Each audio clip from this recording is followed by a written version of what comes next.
once in English and then twice in the Tibetan. I go for refuge until I am enlightened, to the Buddha, the Dharma, and the Supreme Assembly. By the merits I create through listening to the Dharma, may I become a Buddha in order to benefit all sentient beings.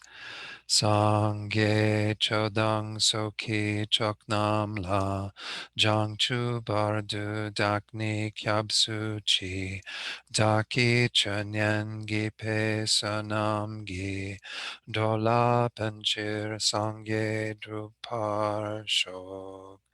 Sangye chodang soki choknam la jangchu bardu dakni kyabsu chi Daki Chanyan Gipe Sanam Gi Dola Panchir Sangye Duparsho.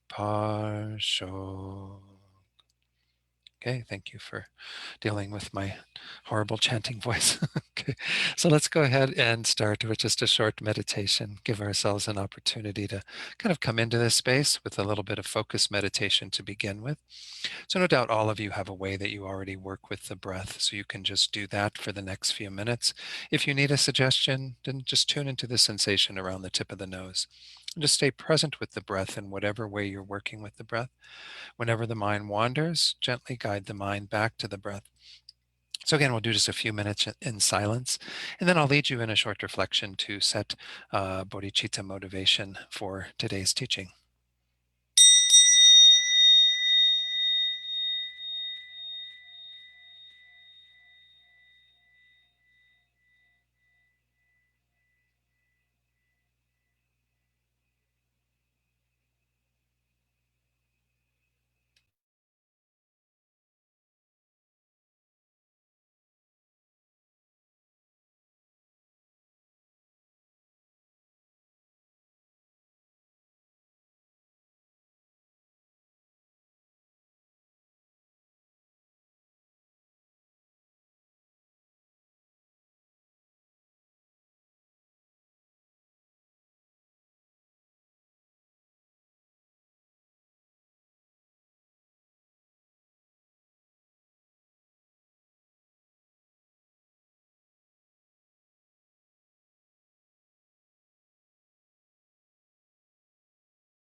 So now let's set our motivation for today.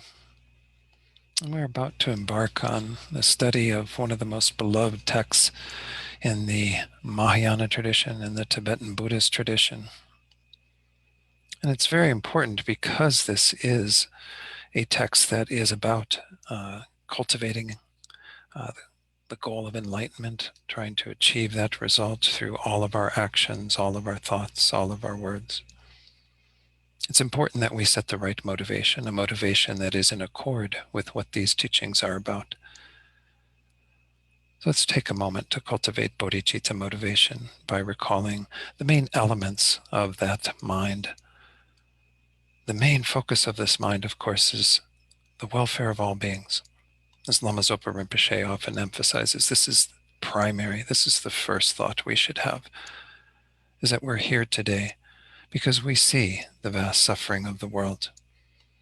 We see what sentient beings are involved in because we've seen that for ourselves in terms of our own situation. So we can clearly see that they too are in the same predicament. There's no difference between ourselves and others.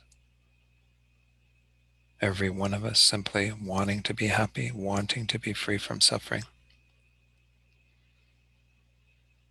Moreover, when we understand that it is possible completely through the Buddha's teachings to attain those results of the happiness we seek and the freedom from suffering that we desire,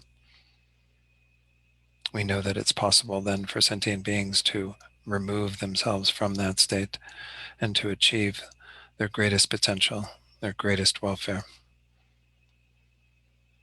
So this is the first part of bodhicitta, is to look at sentient beings, trying to encompass all beings if possible, not just our friends, our dear ones, not just the strangers that we might find it somewhat easy to have some compassion for, but then even to include the difficult people that we have in our lives, that we have in this world.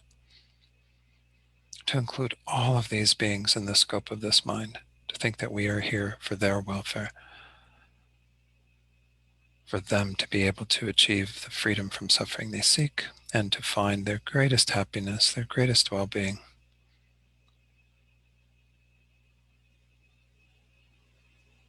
But the second part of bodhicitta is to recognize that we can't do that in our current state.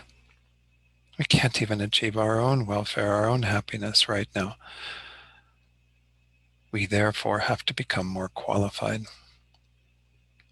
So the second aspect of bodhicitta is the wish to become a Buddha so we can accomplish that task for other beings. If we don't attain that state, we will lack all of the ability, all of the skill that we need to be able to truly help them. So try to combine these two aspirations, the main aspiration of wishing to benefit all beings through being here today. Then the secondary one that recognizes to do that, we have to become enlightened. We have to attain the perfection of our own being so we can help others to do the same. And just allow that mind to become very firm right now. Deep in your heart, that wish to benefit all beings by becoming a Buddha for their sake.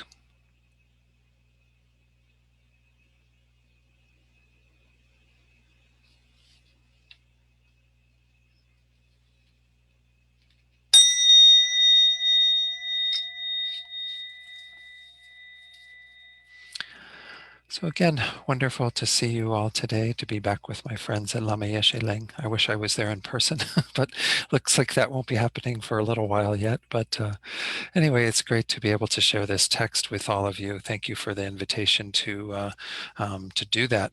So this text, again, as I mentioned in the introductory meditation, is one of the most beloved texts in what is known as the Lojang, or the mind training tradition, which I'll talk about shortly. I do want to mention that I've received teachings on this from Kensur Champatekchuk in Italy. Had a wonderful weekend of teachings with him on this. The initial teachings I had, though, were from Kyabje River Rinpoche, who another one of my gurus. So anyway, I feel very honored that I can share these teachings with all of you. Now, by no means should you expect that because I've received teachings on these that I've actualized these teachings. I'm doing my best to practice them as well as I can. One of the things about these teachings that I'll say as a caution when we go into them as well is that this is a rather extensive text in terms of having a lot of pieces of advice. Most of you are familiar with this text from probably having read a book here or there, because there are a lot of published commentaries. It's 7 points of mind training, but each of these points, well, the first one only has one little slogan within it, but most of them have several slogans. I think in the end, there's over 50 of these individual slogans, pieces of advice, and some of them within them have even other pieces of advice that they are talking to. So there's a lot to this text. So don't expect that as you go through these sessions with me that you'll be able to immediately apply all of these in your life. So I would just set a goal to try to gain, some appreciation for this text, to want to revisit it, to want to study it further, to try to incorporate some of these slogans into your life. You can actually practice them. And I think there was even a little deck of cards that Shambhala published that was Chogyam Trungpa's version of this text, that essentially you would take a card each day and practice that slogan. But nonetheless, again, it's something to expect to take on over time. To actually go through this course and be able to practice all of these immediately would be very, very difficult. So to get things started, what I would like to do is to share, I put a little bit of a slideshow together for today. I probably won't do too many slides, though I'll put the text on the slides. Most of you hopefully have downloaded the text. But for today, I wanted to start with some quotes from a relatively new book. This is part of this series that it's called The Library of Wisdom and Compassion, I think, is what I think the title they've given it, published through Wisdom Publications. This is the 5th volume, I think, in that series, In Praise of Great Compassion, that the Dalai Lama and Venerable Tibetan Chodron are putting together. Really extensive teachings from His Holiness on the Lam Rim. So he says in that book, the mind training practices challenge us to reorient the framework through which we view the world, releasing the self-centered attitude and focusing instead on cherishing others more than self, and dedicating our lives to benefiting others temporally in samsara, and ultimately by showing them the way to full awakening. So we obviously get right from the beginning, this is all grounded in the Mahayana tradition and the wish to abandon the habitual patterns we've had of being focused on ourselves and to learn to cherish others, and to, again, that second part of bodhicitta that we just meditated on, to show them the full way to awakening through our own attainment of that state. They continue, they say, the practice of mind training helps us to remain balanced when we experience either happiness or suffering, without becoming giddy and overly optimistic when we are happy, or discouraged and depressed when we face suffering. Whatever we encounter in life, wealth or poverty, success or failure, a multitude of friends or loneliness, we are steadfast in our pursuit of full awakening. So let me take it off screen for just a moment. This is actually one teaching that in a very early commentary that I purchased. I have it here on my desk.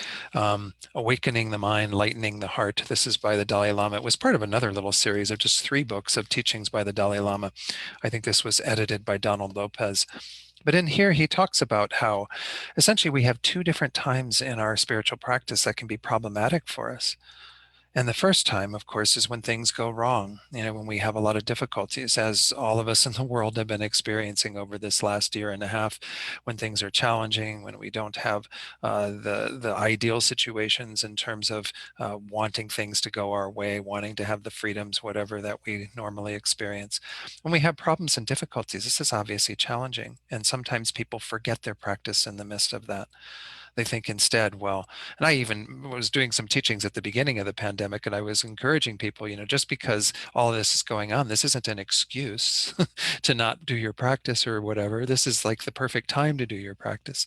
So that's one time that actually we're going to be looking at in a lot of detail in terms of how do we work with difficult situations so that we don't let them become an obstacle for us in terms of our practice. This is a big part of the Lojang teachings. But His Holiness also says the other time that we can have, problems with our spiritual practice not really living up to our ideals is when things are going well.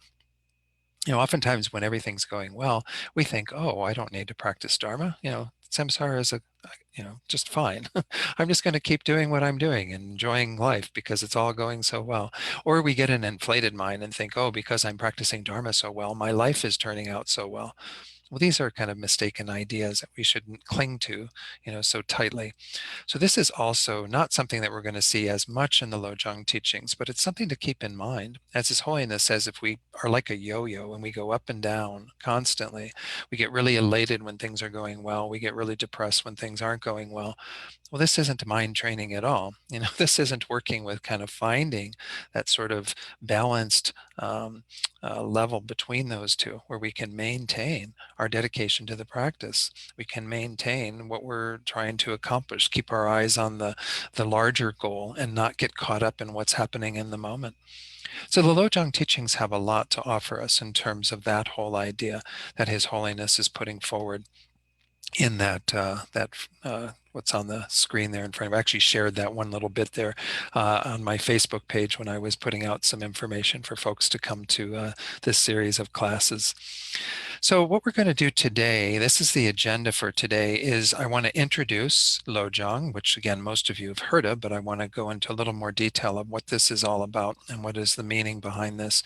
Talk a little bit about the origins of these teachings, because I think it is important that we have some grounding in where these teachings came from, an overview of the 7 points, especially as presented by Pabanka Rinpoche. The translation that I provided to all of you is the one that was used in a book called The Kindness of Others that the Lama Yeshe Wisdom Archive published, which contained commentary by Khensur Jampa Tekchok. So that is the one that I'm going to be using. It's also the one that you will find on Lama Yeshe Wisdom Archive's website, lamayeshe.com.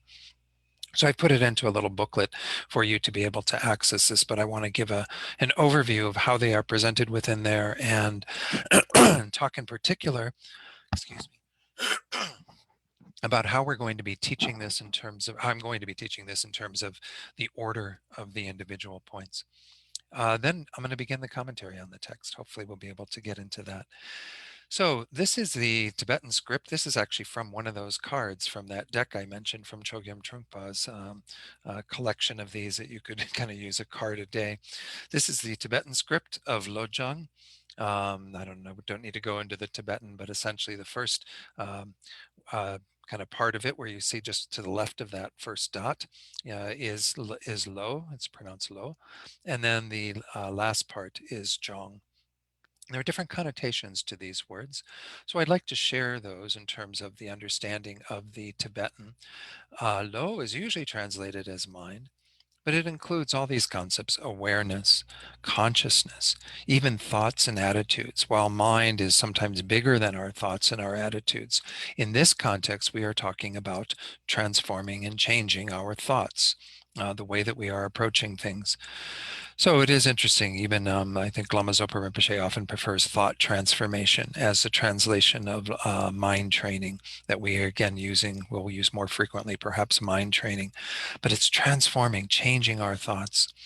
Now, this word Jong, there are several interrelated but distinct meanings, Thupten Jinpa says in his introduction to his briefer collection of mind training texts. Again, all of these have some element of transformation involved in them. The first one is, of course, what we normally translate this as is training, mind training. So when you train for something, you acquire a skill or you master a field of knowledge. So training makes a lot of sense in this context because we are training in how to move in the direction of enlightenment through practicing, cherishing others, abandoning our self-centeredness, what have you, all the various things that are entailed in these teachings.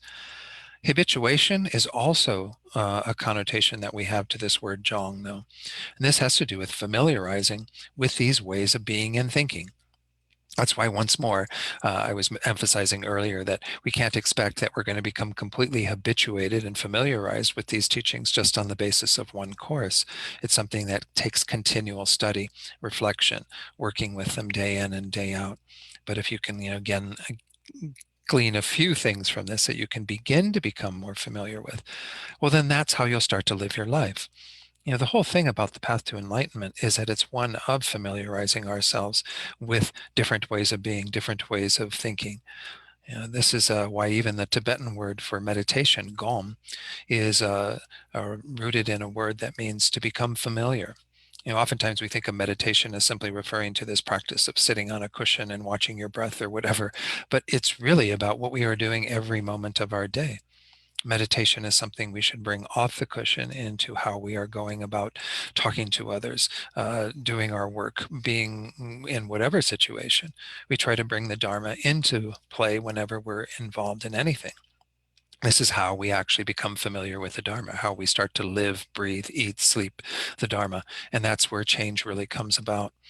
So the third idea behind Zhang is cultivating or cultivation. Here, cultivating specific mental qualities, such as universal compassion. Sometimes we call it great compassion, or the awakening mind, bodhicitta. These mental qualities we need to cultivate on the path to enlightenment. And Lojang gives us the instruction on how to do that, some specific instructions that we'll go into either later today or in the next class on Tuesday. The final one is kind of an interesting one. It also means cleansing or purifying. I actually found it interesting. There was a book about Tibetan literary genres, and they called it in there thought purification or something like that. And I'd never seen Lojong referred to in that way, but it is because of this connotation of the word Zhang to be about cleansing, purifying. In this case, purifying one's own mind of craving, hatred, and delusion, which are often known as, again, the three poisons. These are the roots of all of our suffering, and they're the roots of the suffering for all sentient beings. So we can see that this is also an aspect that we want to be attentive to, is that, and these are all interrelated, all four of these meanings of Zhang, because when we purify and try to remove those negative tendencies, of course, in their place will be the positive ones, because that's how we actually get rid of them in their most effective way, is by countering them with the thoughts that are antithetical to them. So we've talked about this. I think even I did the last class. I think it may be in the last class. Maybe it was 2 classes ago. It was 2 classes ago, because I think the last time I taught for all of you, it was on the 8 pillars of joy. And the previous time, I think, was on this whole thing I put together, a course about working to let go of our habitual states of mind, the delusions and what have you. So this is also an aspect of Lojong, is that we want to be able to purify those negative tendencies, to stop being motivated by them, because they're problematic for ourselves, but they also become problematic for others when we have the mind of attachment, hatred, even, again, the root of ignorance. These all are challenging. So this is an idea, again, of what Lojong is all about. Now, when we talk about translating it as mind training or thought transformation, all of the Buddha's teachings are mind training. Everything that we learn from the moment we start our Buddhist practice is about training our minds, changing our minds. So what makes this so unique is the fact that these are actually what we would call mind training within a Mahayana motivation, within the idea that we want to particularly accentuate those teachings that are a part of developing bodhicitta, progressing on the path to enlightenment, as opposed to the more common teachings that the Buddha gave that are about familiarizing ourselves with what will cause our own liberation from suffering. So again, we're going to talk about this a little bit as we go through the text, but essentially everything is rooted in this context in the Mahayana motivation of bodhicitta, in our desire to use everything we have in our lives to help us to awaken fully, to begin the process of moving towards that goal, as well as to accomplish that goal. So these teachings are, again, a particular genre that came out of the Tibetan Buddhist tradition to some degree, but they have their roots in Indian Buddhism, obviously, and of course in the Buddhist sutras themselves. So without a doubt, this is not something that is newly fabricated. This is not something that, comes from just the minds of these great yogis up in the Himalayas or something. So in terms of where these teachings come from, the origins of them, before I go to the slides and go to the more specific things that are involved in the lineage of these teachings, in particular, the texts that we're going to be studying, I want to talk a little bit about the Buddha's teachings, because if we take all of what the Buddha taught, essentially he taught 2 aspects of the path that pertain, again, to the 2 sort of grounds of all of phenomena, in terms of there are the vast world of diversities of conventional things, everything that exists around us that sentient beings are quite involved in their everyday life. In terms of that, the Buddha taught a path of kind of focusing on method, the vast teachings of that side of the path, which he disseminated to Maitreya Buddha.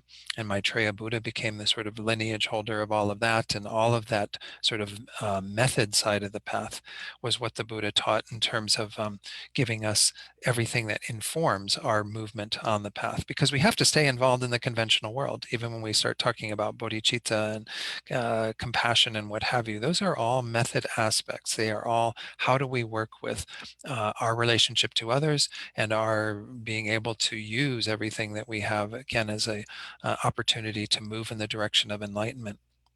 That's one corpus of what the Buddha taught. The Buddha, of course, also taught the profound. These are the teachings on ultimate truth, on the final nature of things.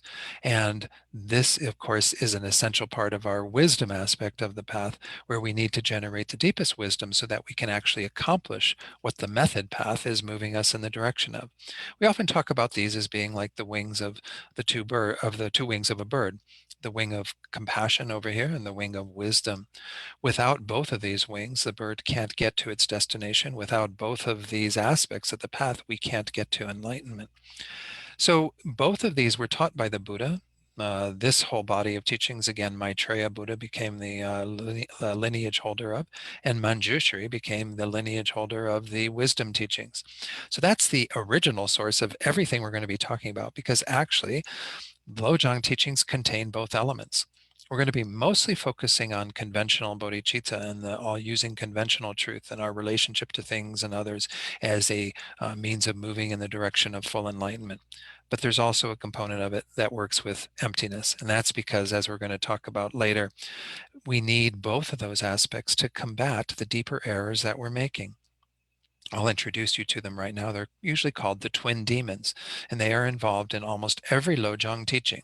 Any Lojang text is going to, first of all, give us primarily how do we overcome our self-centeredness, our self-cherishing, our tendency to be focused on me, myself, and I to the exclusion of others. This is all the teachings that inform the method side of the path, that get us to get out of our little bubble of self-concern and begin to think about others, embrace others, cherish others to the greatest degree. Over here, the demon that we have to combat here is what we call our self-grasping. And again, we can grasp at anything as inherently existent, self-existent, but the main thing is grasping at this I, this capital I, that we, cling to so dearly and that we think is so real, that isn't real in the way that we think it is at all. So the wisdom aspect of the path is needed to overcome, according to these Lojang teachings, the self-grasping, while the method side of the path is needed to overcome our self-cherishing, our self-centeredness. Without both aspects of it, we can't achieve enlightenment, just like, again, the bird can't fly to its destination without both wings. So these teachings are to, in a Mahayana context, put together the essence of what we need on the method side together with the wisdom side, so that we can have everything, all the tools at our disposal to be able to move to accomplishing that full goal. So they're very powerful teachings. Again, almost every text has both of those elements involved in it. So these teachings, again, start from the Buddha without a doubt. The Buddha didn't sit down and say, okay, now I'm going to teach all the Lojang teachings. They were essentially embedded within many of the Sanskrit sutras. In fact, in this wonderful collection, I mentioned the shorter collection of mind training. Some of you may have this book. Actually, to take the little weird cover off that doesn't allow you to see it, but Mind Training by Tupten Jinpa? I don't know. It's a wonderful collection. I haven't read it all. It's a huge book. I don't know how many pages, over 700 pages, I think it looks like. Anyway, when he talks about it in here, he essentially says that, again, we can trace all of these back to a number of the sutras of the Buddha. I'm not going to give you all the names of them, but it's not that these teachings, again, were newly derived in either India by other great masters that came after the Buddha, or even in Tibet, but rather they were an extension of the main ideas that the Buddha spoke to in the Mahayana Sutras. So the Buddha, some 2,600 years ago, teaches these teachings. From there, of course, again, Manjushri played a key role in terms of the development of the wisdom side of the path, which goes through Nagarjuna, which goes to Shantideva, who many of you are quite familiar with. And essentially, that lineage was eventually brought into Lama Atisha, who we're going to talk about shortly. From the side of the method, all of this compassion-oriented teachings, this was again given to Buddha Maitreya, who then gave these teachings to his disciple Asanga. Asanga then became one of the main proponents of the teachings on compassion that come from that lineage, that were then also eventually brought into Lama Atisha. Lama Atisha is an amazing being, because most of you know his background if you've read any of the Lamrim texts, because he is the person who originally put this structure around the Buddhist teachings that we know of today as the Lamrim. But he became the lineage holder of both of these aspects of the path, the vast and the profound. And of course, he didn't do this so easily at that time. Again, even though these teachings were obviously present, it took great effort in order to receive all of these teachings. So let me introduce you to these folks, and we can get a little bit more into how this text that we have in front of us actually came to be. So Lama Atisha himself, that should say Sri Jana. I don't know, I put an S there instead of an A in that name. Atisha Dipamkara Sri Jana lived from 982 to 1054, just about 1,000 years ago. He lived in India, was studying at the monasteries there, and essentially decided on the basis of a request made by the king of Tibet at the time to go to Tibet in 1042 to revitalize the Dharma. But prior to that, of course, he had received this full lineage of teachings by going to Sumatra. Of course, I can't imagine what the journey must have been like for somebody to go from the middle of India to Sumatra at that time. But he made the long journey, and he actually spent a fair amount of time with one of his main gurus, Sir Lingpa. Sir Lingpa, also known as Dharmakirti of Sumatra, was essentially one of the lineage holders of all the teachings that we are going to be studying. Lama Atisha made this great effort because he knew that these teachings were vital in order to bring the Dharma, the Mahayana Dharma, have it continue to be spread in this world and what have you. He didn't know, of course, at the time that he was going to be going off to Tibet. In fact, the request to come to Tibet, they say actually that he consulted with his guru, one of his gurus in India, and they said, well, if you do go, you're going to lose 20 years of your life. But he said, it'll be of great benefit to many beings if you go. And of course, we're still benefiting because Lama Atisha sacrificed 20 years of his life to go to Tibet and to bring these teachings.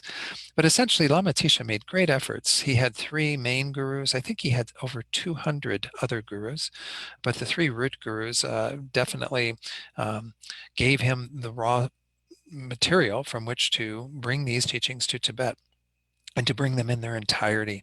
And of course, this is why he's renowned for having brought not just the Lojang teachings, but the Lam Rim teachings, the stages of the path teachings, which take all of what the Buddha taught and put it into a very formal structure for how an individual practitioner needs to go through their own spiritual development. So we're going to talk about Lam Rim shortly, because again, that is the very first of the slogans, is training in all these preliminaries of the Lam Rim.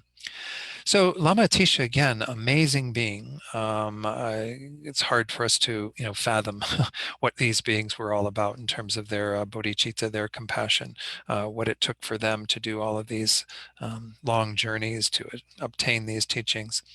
He established in the end what has come to be known as the Kadam tradition.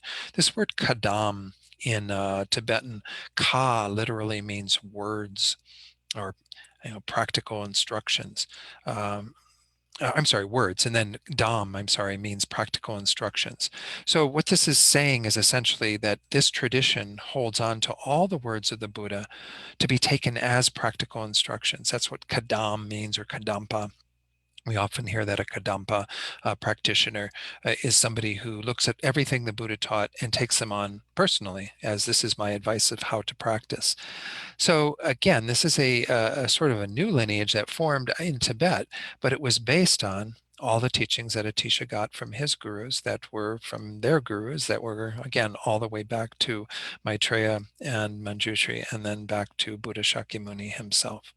Okay, So Lama Atisha had one main disciple. His main disciple was Dromtonpa. Many of you know of Dromtonpa, Dromtom Gyalwe Jongne. Again, he was the closest disciple of Lama Atisha's three main disciples. And he was a Kadampa master himself, and of course was the main lineage holder of these. I think it said actually that Lama Atisha didn't disseminate these Lojang teachings to anyone other than Dromtonpa. And Dromtonpa, again, was actually a lay practitioner. He wasn't an ordained monk. And he had three main disciples that he disseminated these teachings to. I might mention before we go further on this, that again, these teachings weren't disseminated widely to people. This was something, again, that was believed to be important to be held somewhat secretive. And there are reasons for that. Again, because these teachings can be very easily misunderstood. If you don't have a proper foundation, then you aren't a proper receptacle for them, because you don't have the understanding that allows you to use them well. This is kind of, again, the nature of a lot of these teachings. And there is that sort of tradition that carried over into a lot of Tibet, where they would have lineages that were whispered, that were only given to certain people because they only wanted them to be used by those who have that appropriate background. It's not any way of discriminating against anyone. It's the fact that this is how these teachings have to be given, or again, they can be greatly misunderstood. We still have this, of course, with the tantric teachings in Tibet, because the tantric teachings can be greatly misunderstood. So I think this is important that we, kind of acknowledge that these teachings were kept secretive for a reason, because of the ability for us to misinterpret them and to possibly not use them correctly. So he disseminated these teachings to his three main disciples. These three disciples are: one, Geshe Chengawa, Chengawa Sultanbar, one of Dromtonpa's three main disciples, which have come to be known as the Three Noble Brothers. And he's the patriarch of one portion of the teachings that they are called the Kadampa lineage of pith instructions. Again, I can't say much more about what each of these are, but they're all a part of what the Kadampa tradition has come to be known as. So he was the main patriarch of that. It's not to say that they weren't exposed to these other three things, but he became the patriarch of that branch of the Kadampa teachings. Geshe Puchungwa, Puchungwa Shonu Gyaltsen, he was one of Dromtonpa's disciples as well. He's the patriarch of the Kadampa lineage of oral transmissions. Again, became kind of the overseer of all of that to make sure that that was sort of held, because these were all things that Dromtonpa received from Lama Atisha. The third was Geshe Potoa, and this is the most important of the three, perhaps, because this is where our lineage goes off into, is those students of Geshe, or student of Geshe Potoa, who became part of this lineage. Potoa Rinchen Sal, he's again patriarch of the Kadampa treatise lineage, kind of all of the treatises, the sources of these teachings, kind of the bearer of that, the lineage holder of that. Okay, so Geshe Potoa had a student who many of you have heard of, Geshe Langri Tangpa. Langri Tangpa Dorje Senge composed the 8 verses of thought transformation, which, according to Thupten Jinpa, is the first Lojang text that actually is called that. It's the first one that's actually called a mind training text. Most of you know the 8 verses because it's one of His Holiness the Dalai Lama's favorite teachings, and no doubt you may have studied it as part of Discovering Buddhism. It's the text that's normally taught in Module 11 on transforming suffering into the path. But essentially, this is an amazing sort of condensation of the teachings. I will bring in verses here and there from that as we go through the 7-point mind training. But again, it's a very succinct set of verses. I might tell a little story about those verses myself. I was relatively new to Buddhism when I went to Tibet in 1994. I had the good fortune to be able to go there. A woman from the Bay Area was putting together a trip. I was living in San Francisco at the time, so I met with her, and this was her first trip into Tibet, so there were some obstacles, but nonetheless, we made it to Mount Kailash. That's there behind Dave in the screen.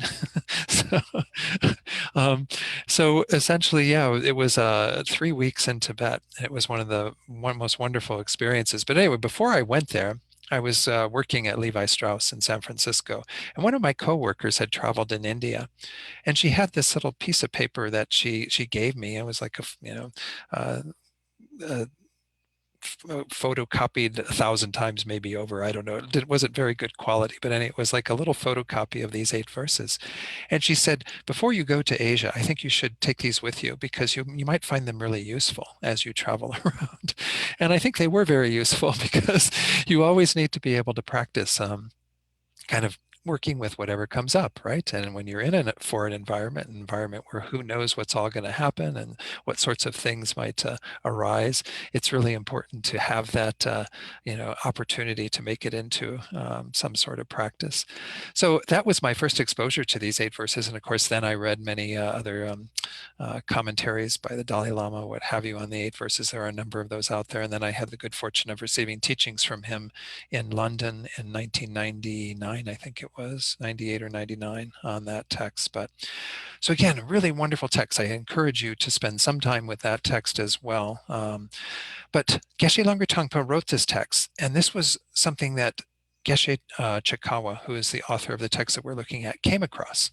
He came across in particular, of course, he saw all of the verses, but the one that really got him, the one that like really made him like go, oh my gosh, I've never heard such things before, was verse number 5. Let me put that on the screen. I could recite it to you as well, but I'll read it from the screen. When out of envy others mistreat me with abuse, insults, or the like, I shall accept defeat and offer the victory to others. So he heard this and he was like, whoa, this is like really serious stuff. This is like Dharma that I've never heard of before. What are you talking about? I'm supposed to give the victory to others. I'm supposed to take the defeat. This sounds like really revolutionary. Of course, that's the big thing. Lojang is revolutionary. That's why it was kept secret. So he went in search of Langri Tangpa because Geshe Chikawa wanted to find the author of this text. He wanted to find, where do these teachings come from? I've never heard these teachings before. And of course, by that time, Geshe Langri Tangpa had already passed away. However, he found one of Geshe Langri Tangpa's disciples. I think it was a disciple of Geshe Langri Tangpa. Yeah. He was a disciple actually of Potowa, and guru of Geshe Chikawa. I couldn't find a picture on the internet of Geshe Sharawa. I found that really strange because he's really very renowned. So he was kind of a co-disciple with Langri Tangpa of Potowa, Geshe Potowa. And so essentially Geshe Sharawa was still there, and somehow Geshe Chikawa got directed to him by various people who knew, that Geshe Sharawa had studied with Geshe Langri Tangpa. And he said, maybe you can go to him and find out what's going on with this. Okay, so Geshe Chikawa, of course, he wasn't known as Geshe Chikawa then, just Chikawa, went to see Geshe Sharawa, and he asked him about that teaching in particular. He said, is it true that we have to practice this way, that we have to give the victory to others and accept defeat ourselves? Is this, really part of our path to enlightenment? And Geshe Sharawa said, not only is this part of our path to enlightenment, it's essential that we practice this way. There's no way we can attain enlightenment without practicing this way. So this assured Geshe Chikawa that he was onto something here with Geshe Sharawa, and he asked if he could study with him. I think he studied with him for something like 12, 13 years. He became sort of lineage holder, again, of all of these amazing teachings that were still very secretive. Geshe Potawa giving them to his disciples, and Geshe Sharawa choosing particular disciples that he would give them to. And again, based on Geshe Chikawa's integrity and his teachings and what have you, he decided that he would disseminate them to him. So this is Geshe Chikawa. Again, I think that's the same picture I put on the little booklet that I supplied you for this course.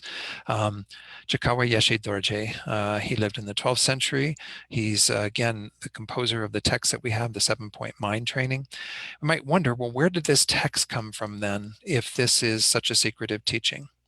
Well, there's a couple of stories about Geshe Chikawa as he began to practice these teachings. His power, of course, and his bodhicitta became even stronger, and he had these amazing abilities.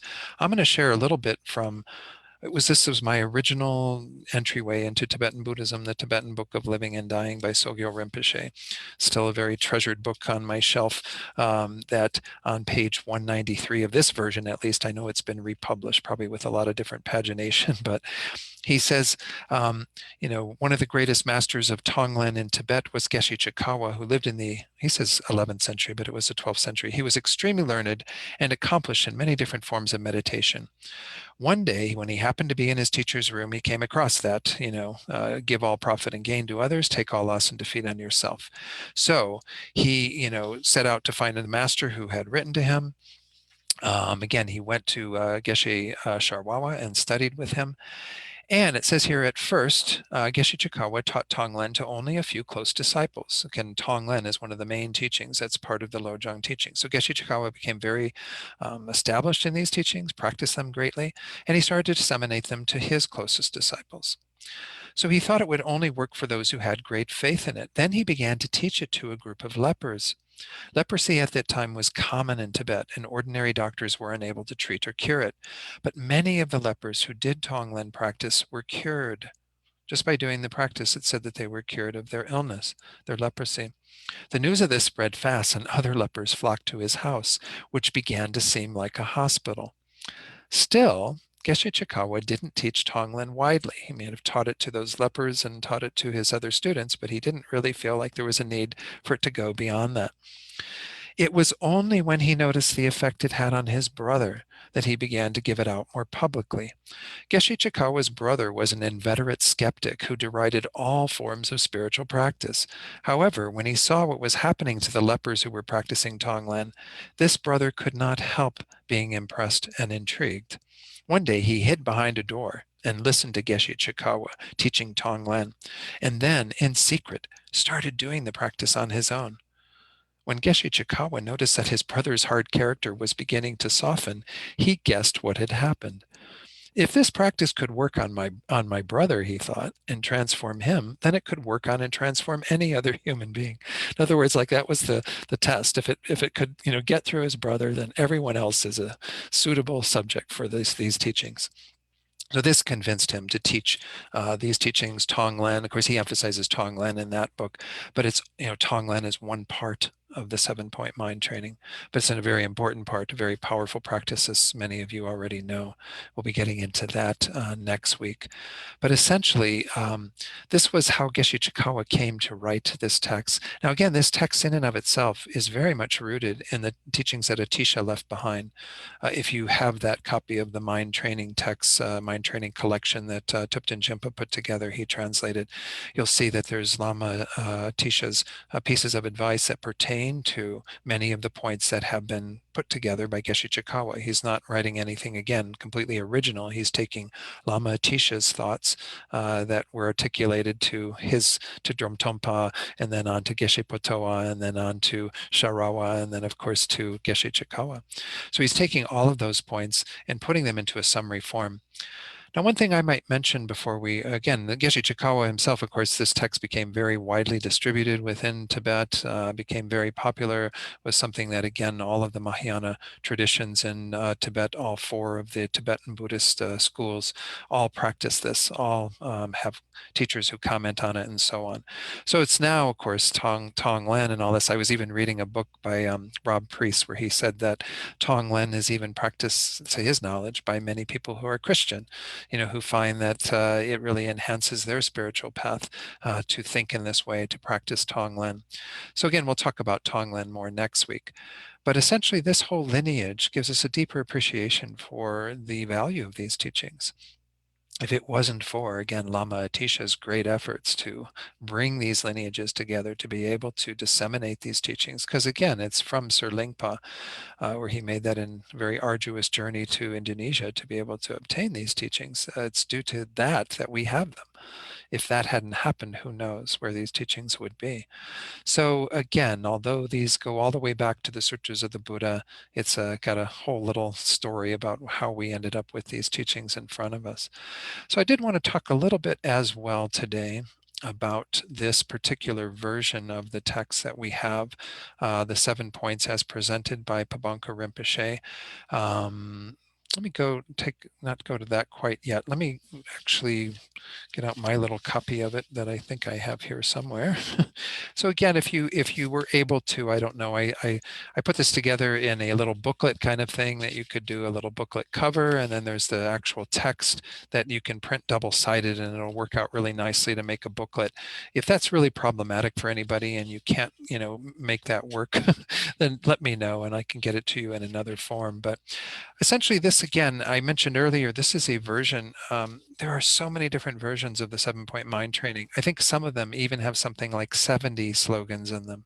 I don't know where all these additional slogans came from, but there were so many different versions that at one point, Pabanka Rinpoche, who lived in the beginning of the 20th century, when he's renowned for having kind of come into uh, giving many great teachings in the early 20s, 1920s.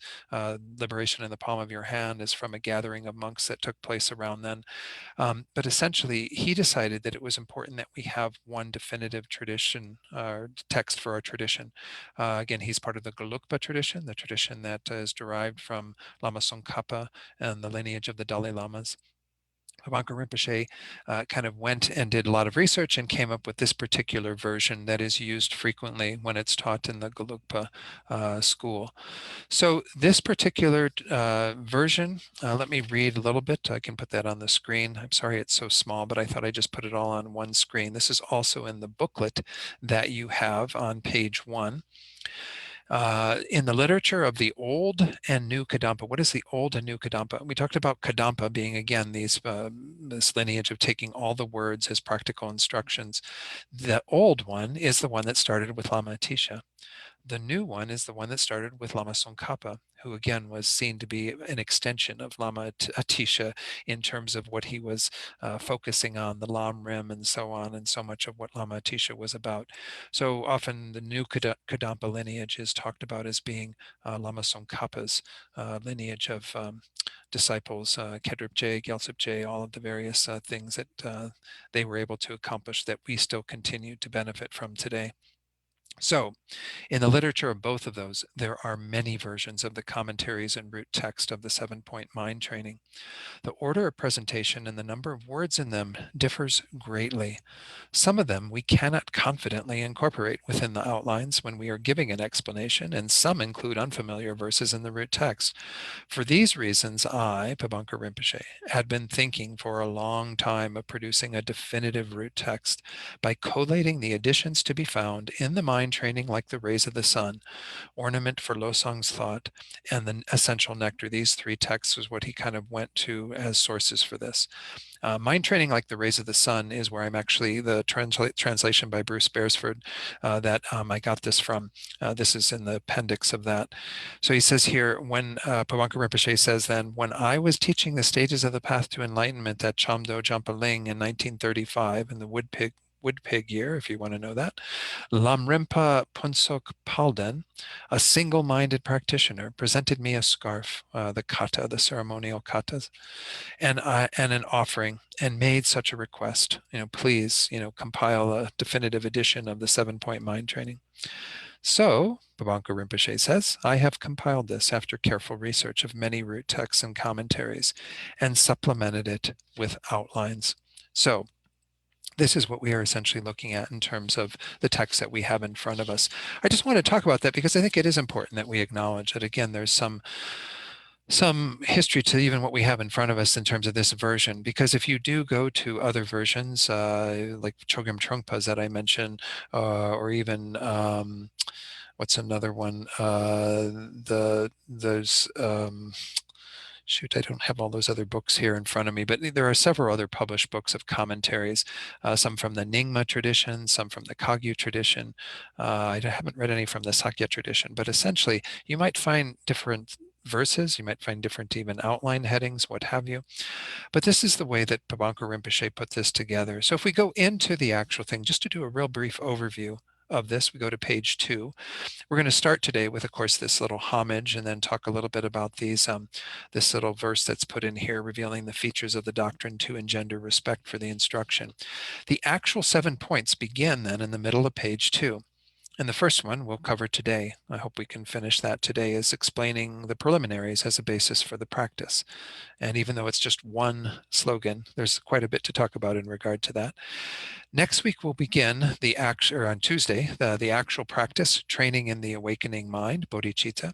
That is being divided into two parts. Now, I'm going to teach it in the way that mind training, like the rays of the sun, teaches it, which is essentially to go through A or B first, which is how to train a conventional awakening mind, and then continue through the rest of the text, and then do 2A at the very end.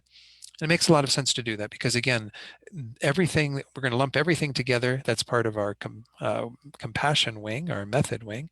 And then at the very end, we're going to look at the wisdom wing, which again are these slogans that are in 2A. So that's why I've put them together in kind of the opposite direction. It says, and we'll go through this when we go through it, I put A being training in the conventional awakening mind and B training in the ultimate, and we'll do that at the tail end. The third outline is, again, one of the most, we'll spend a lot of time on that, at least one full session, because this is where we get into the heart of the Lojang teachings, which is how do we use these adverse conditions that we have in our daily experience as part of our path. Not let ourselves, as His Holiness said, become hindered by that, have that be an obstacle for us. When things are going bad, it's actually the ideal time to practice, as has been going on in this world forever, really. I mean, but, obviously we have a lot of challenging conditions going on in our world right now that we need to be able to use as doorways for awakening. The fourth is the integrated practice of a single lifetime, just some brief instructions on how do we make this like a lifetime practice and be sure that even we practice it at the time of death so that we use every part of our life, to greatest benefit. The fifth one is the measure of having trained the mind. I mean, how do we know when we've actually accomplished something in regard to our, mind training practice? So this is on page 4. And so there are some nice little slogans there about kind of what are the things that keep us in line with making sure that we are integrating it into our lives and have that Lojang become something we're very familiar with. Now, number 6 and 7, they sound very familiar. Commitments of mind training and precepts of mind training. The commitments are kind of what we should be, kind of the boundaries, and what we should do and shouldn't do in regard to how we want to progress and make our mind training, grow even more. The precepts are sort of the things that we have to guard in order to make sure that it doesn't degenerate. And so, again, these are very close to each other, but you'll see the bulk of the slogans are there, right? We've got 18 under number 6 and 22 under number 7. That's 40 out of these slogans. So again, as you can see, there are quite a few other slogans. I don't know, maybe there's even more than 50 in this, 60 some. I don't know. I never counted them. Maybe I'll have to count them before the next class so I know how many are there. And then there's a nice little kind of concluding verse from Geshe Chikawa. Again, I've got the source there. Hopefully that is still a valid source for this teaching, this version of this that I took from Lama Yeshe Wisdom Archives. If you turn to page 6, I just want to mention before we go too much further that I did put together sort of a selected commentaries on 7-point mind training. The one that I mentioned earlier, that is this version is used in, which I would encourage you, most of you may have this free book. Again, this was a Lama Yeshe Wisdom Archive free book called The Kindness of Others, commentary on the 7-point mind training by Geshe Jampa Tekchok. I usually refer to him as Kensur Jampa Tekchok because he's a former abbot. But anyway, he passed away some years ago, but nonetheless, this is a really short little commentary, and it might be worthwhile to have this. And I'll even make some page references to this as to what you might read in preparation for each class, if you'd like to do that. But this is, again, a very easy, yeah, I kept there available for free at Tupta Norbuling, and that's because this original version I did was for when I taught here in Santa Fe at our center. But you can probably get a copy from Lama Yeshe Wisdom Archives, but you can also just download it. It's a download from lamayeshe.com. Then in terms of the second book, this is a wonderful book that I mentioned earlier. That is part of that 3-book series of His Holiness's teachings, that one on the Lojang text, 7-point mind training. There's also Geshe Rabten and Geshe Dargye and so on, the essential mind training. And that, of course, is the shorter version of the larger mind training text if you didn't want to buy that huge book, Mind Training Like the Rays of the Sun and so on. And there's a few others that are, again, the last few are from other traditions. Start Where You Are is Pema Chodron's wonderful commentary. Dilgo Khyentse Rinpoche, who was a great Nyingma master, his commentary on that, and Jamgon Kongtrul, who I think was Nyingma, but also a bit more of the remade tradition, the non-sectarian tradition. So there are lots of commentaries you could go to, and you'll get different takes on things sometimes.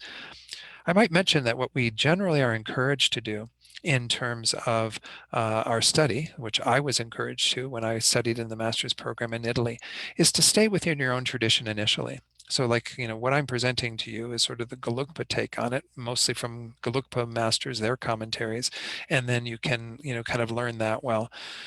Then maybe you can start looking at other commentaries from other traditions, from a Kagyu or Nyingma point of view, what have you. And that's just because it's good to know your own tradition first before you start mixing it with others, because then you end up with kind of a pot of who knows what, all these various things, and you don't know what is definitive, which is the teachings that you might, rely upon more closely because you got too many things in the pot. So that's the idea behind, again, the text that might be of some use to you as we go through this. So what I'd like to do is to take a little break here. I find that with these 2-hour teachings, it's nice if people at least have 10 minutes just to stretch, whatever you might need to do, and then we'll come back and we'll continue. I will go into the text itself, beginning with the homage.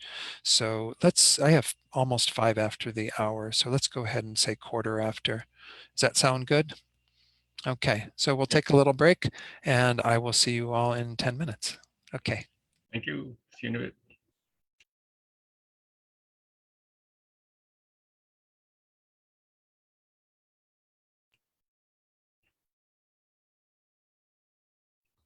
I put in the chat some of the links to the books that Don was mentioning just now.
Jackie Lee disappeared.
Sorry, I was all ready to start right at a quarter after, and then one of my cats was in the room and started clawing at the window, and I thought it might be too annoying.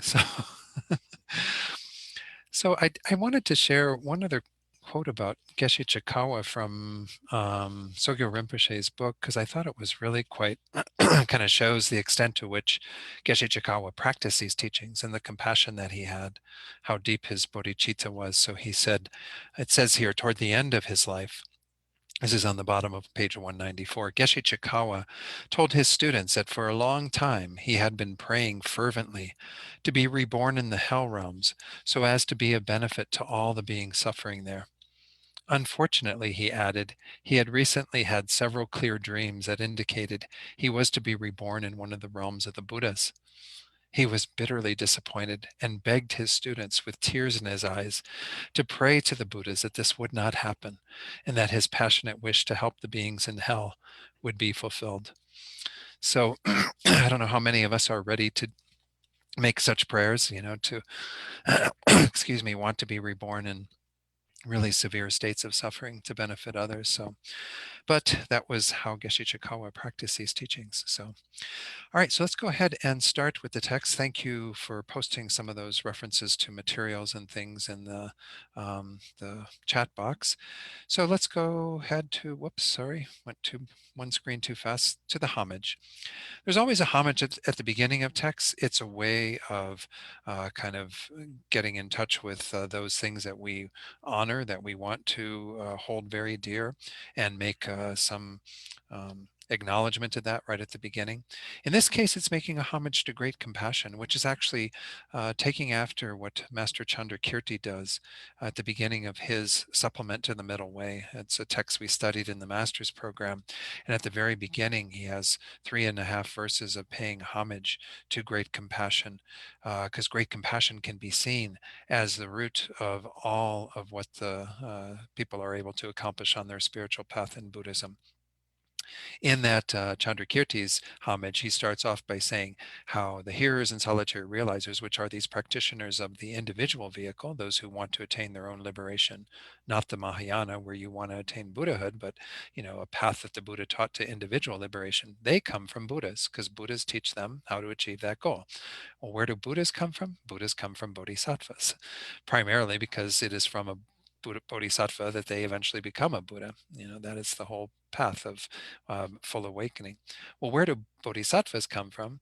They come from essentially 3 main practices, but the main one among them is great compassion. By great compassion, we don't mean the ordinary compassion that all of us have towards beings that we already find dear. This is the seeds of compassion that every one of us has, and every being probably has this to some degree. Of course, in certain lifetimes, it might not be so manifested, but we all have those seeds of compassion. Those compassionate wishes to benefit others to some degree, to remove their suffering, are the seeds of great compassion. But great compassion is where we, first of all, have it for all beings without exception. This is, of course, part of the Mahayana lineage, is to extend our compassionate wish to benefit others to include all beings.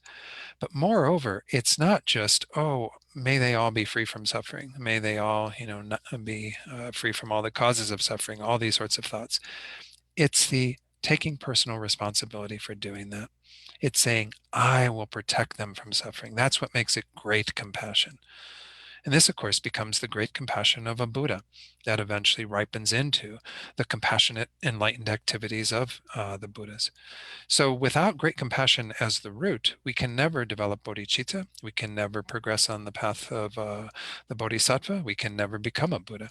So it's important. Chandrakirti also points out how it's important at the beginning as like the seed, in the middle as like the water that moistens the seed, and in the end as the state of full fruition. So that's why in this text, Geshe Chikawa is paying homage to great compassion, because he sees and acknowledges the role that great compassion plays on our spiritual path in the Mahayana.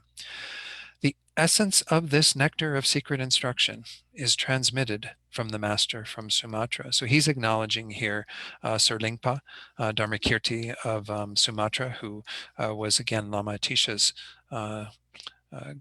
root guru, who gave these secret teachings, instructions to Atisha, who then gave him again through that whole lineage I just talked about. So that's again a way of also maybe again bringing to mind the gurus, which is another important object of homage for us. If it wasn't for gurus, these teachings still wouldn't be here, as I said earlier. And so we do have to acknowledge the role they play. But the primary homage here is to great compassion. Now we have a little verse that's called Revealing the Features of the Doctrine. So we have some respect for the instruction. It kind of give us a a way of looking at this instruction as being very, very precious and important.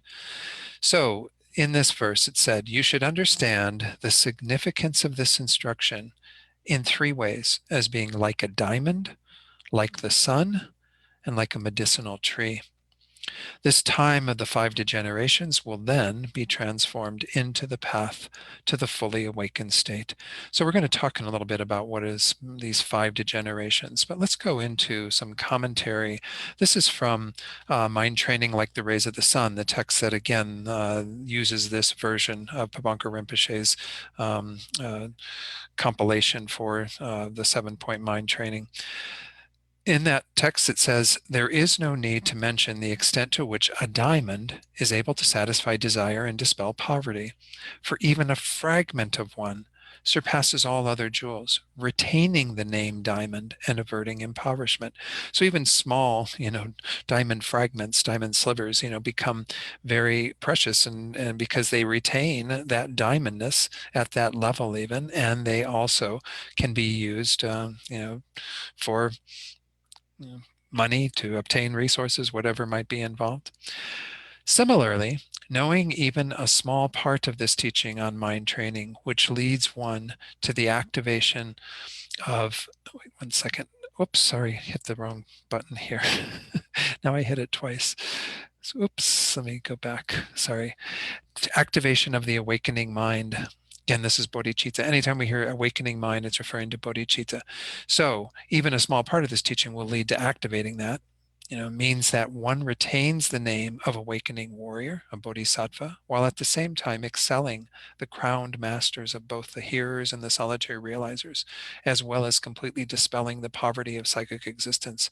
So again, it shows that it's very precious. This teaching can help you to activate your own awakening mind through developing the great compassion that becomes the source of that, allow you to retain the name of a bodhisattva, to have that title, excel these great masters of the hearer and solitary realizer traditions. Again, most of you are familiar with those two branches of Buddhist practice. They are said to be part of what was more traditionally called the Hinayana. We might think of it as like the individual vehicle or the fundamental vehicle. It's the teachings that we too study, but we don't aim for the goal that these practitioners aim for.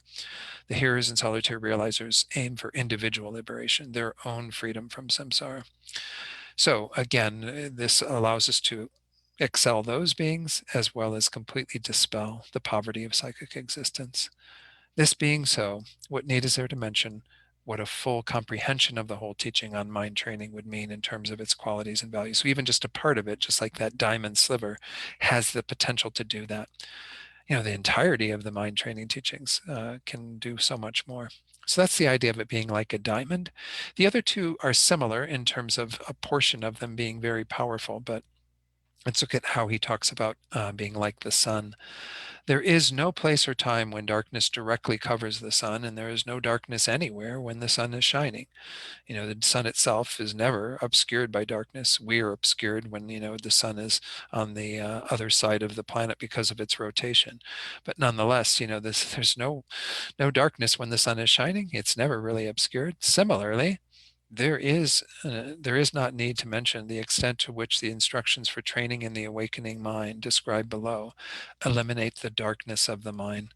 So these instructions can eliminate darkness just like the sun does. For by knowing just one part of this teaching, you can eliminate the self-centered attitude induced by the ignorance of misconceiving the self. Remember the twin demons I mentioned earlier, the self-centered attitude, self-cherishing, and then the self-grasping, misconceiving the self, and the darkness of all the other afflictions, the disturbing emotions, the primary ones, the secondary ones. If you've studied those, there are lists of all these various afflictions that can arise that are iterations that are all derived from ignorance. So again, we can eliminate those through just one part of this teaching. This teaching has incredible power. Like a medicinal tree, in the case of a medicinal plant, which has the power to cure what are commonly referred to as the 424 diseases. I don't know where the exact derivation of all that is. It's taught in Buddhism. But even the parts of that medicinal tree, such as its roots, fruits, leaves, flowers, and branches, also have such power. So all the parts of the medicinal plant, will have some curative power. So similarly, there is no need to mention how, if you understand the teachings on mind training, they will uproot the chronic disease of the 84,000 disturbing emotions. Again, I've never seen a full list of all 84,000. Usually it's the root and secondary ones that I mentioned previously in regard to the sun. But anyway, the idea is that these 84,000, it's often taught that there were 84,000 disturbing emotions. Therefore, the Buddha taught 84,000 teachings to counteract those, because I guess there can be so many different little iterations of the various combinations of delusions, what have you. So he says then, because understanding but one part of this teaching will serve as the most perfect remedy for all these ailments. Again, just this idea that one small part of these teachings can become very powerful. So that's what I would encourage you as we approach this as well. I mentioned earlier, not to be too concerned about getting every single one of these slogans down, right from the beginning. Take a part of them, and actually some of the parts coming up, for example, in next week when we look at Tonglen, and that are so important. They are really precious parts that I would encourage you, if you're not already practicing, to engage in those. So let's look at these 5 degenerations. Probably have seen this before. Maybe you haven't gotten an explanation of what these 5 are. They're essentially said to be these 4 different sort of eons. There's an eon of nothing, an empty eon when nothing is existing. Then there is an eon of arising, kind of things coming into production, the world's coming into existence. And then there is an eon of abiding or existence. And then there is an eon of destruction. These 4 eons that are said to be how things come into existence in our phenomenal world. Well, while you're in the eon of existence, things evolve, they change, because when you first come in, everything is so much greater and it diminishes over time.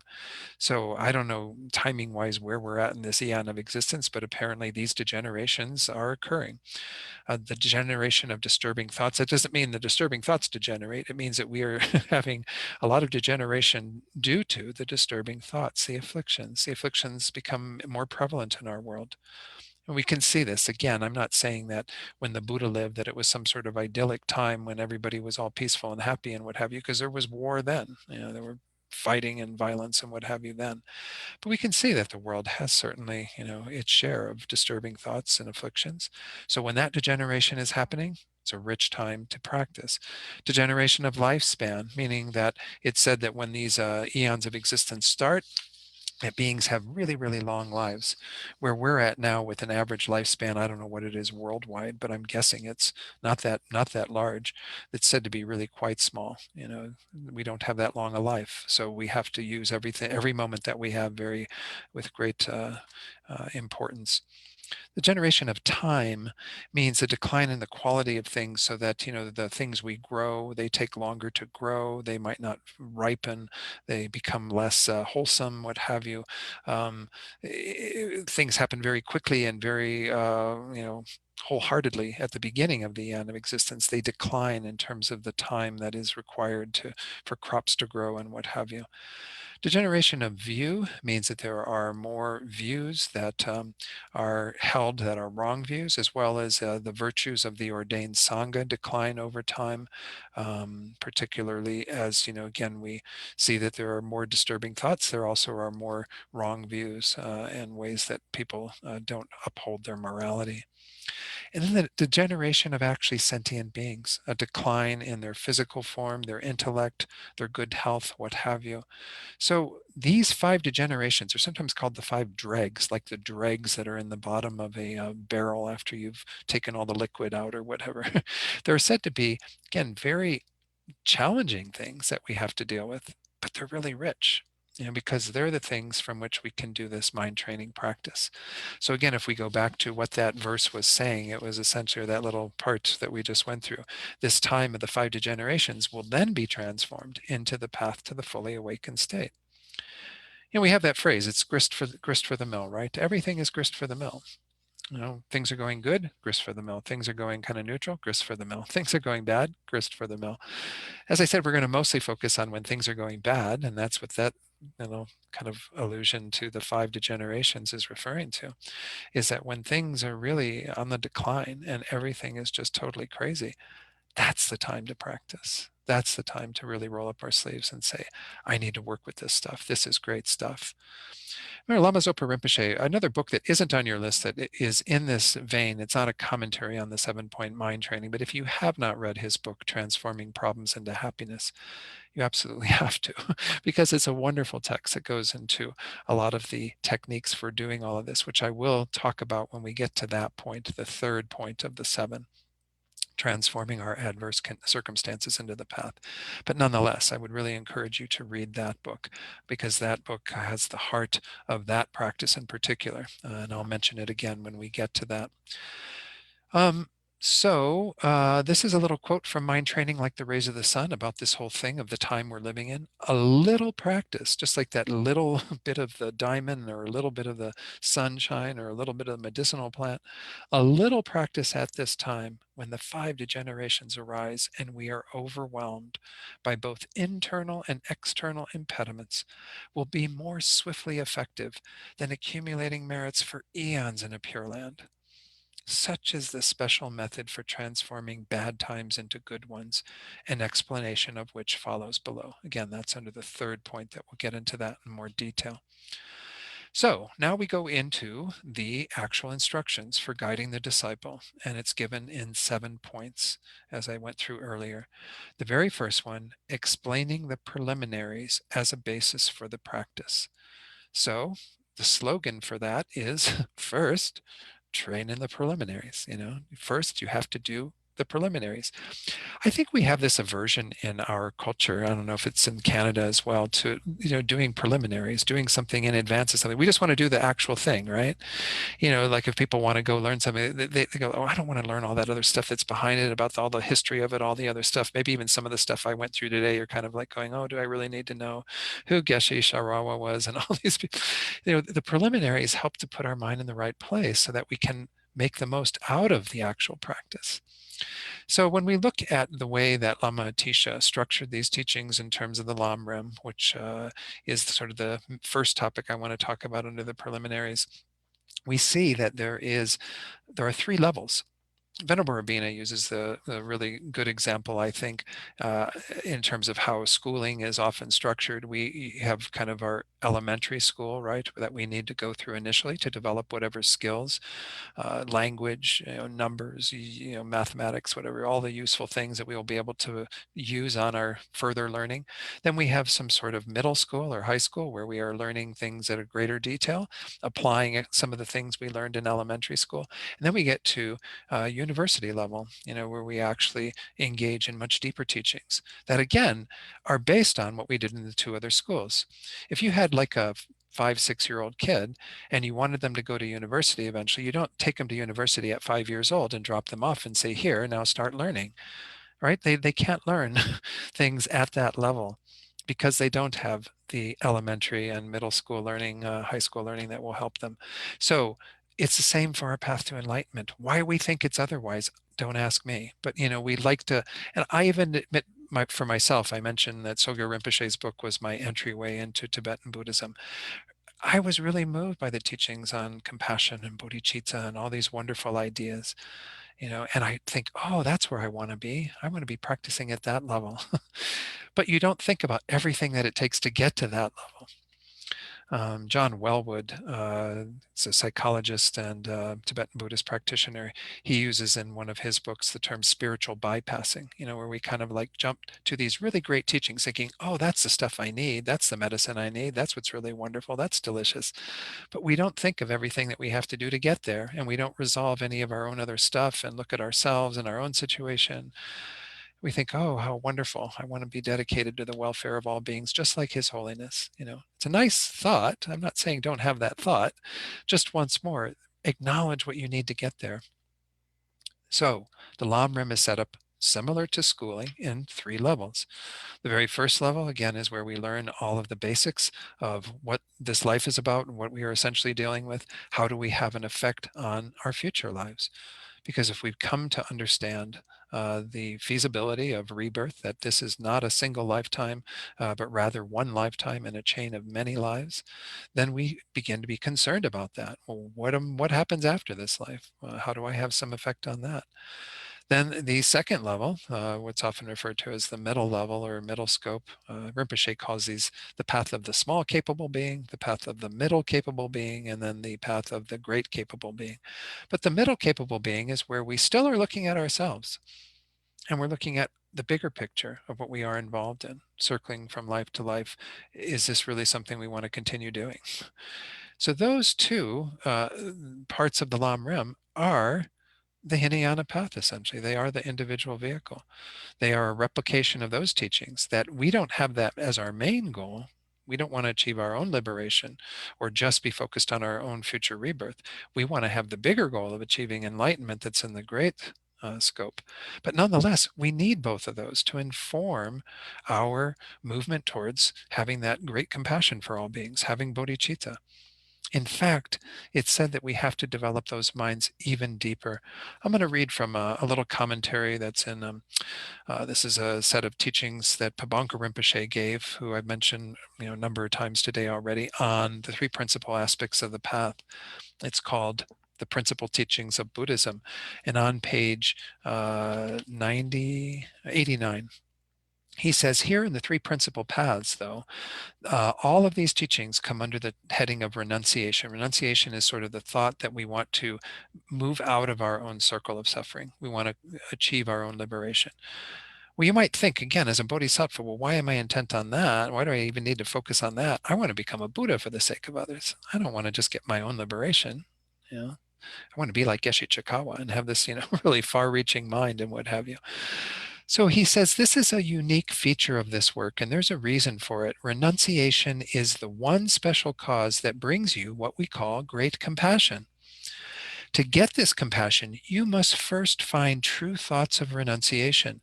Great compassion is a state of mind where you can absolutely no longer bear to see other beings tormented by the sufferings of this life. But there's no way you can achieve it as long as your own concern about the way life torments you yourself is so feeble that it couldn't blow down a single upright hair.